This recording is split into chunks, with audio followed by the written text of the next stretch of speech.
أعوذ بالله من الشيطان الرجيم. بسم الله الرحمن الرحيم. يا أيها النبي قل لأزواجك إن كنتن تردن الحياة الدنيا وزينتها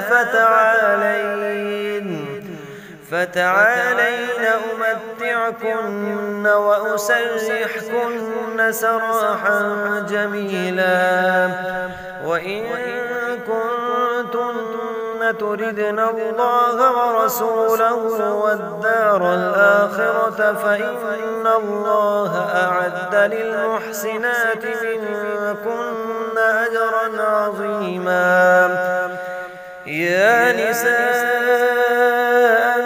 النبي من يأت منكن بفاحشة مبينة يضاعف لها العذاب ضعفين وكان ذلك على الله يسيرا.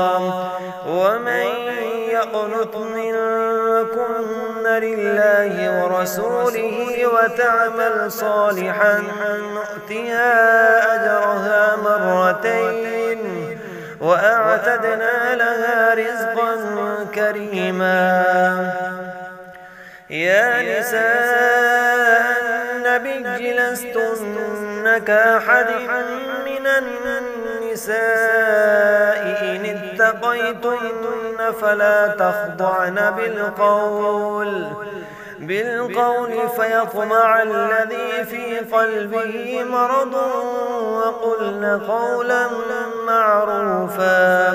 وقرن في بيوتكن ولا تبرجن تبرج الجاهلية الأولى وأقمن الصلاة وآتينا الزكاة وأطعنا الله ورسوله إنما يريد الله ليذهب عنكم الرجس أهل البيت ويطهركم تطهيرا.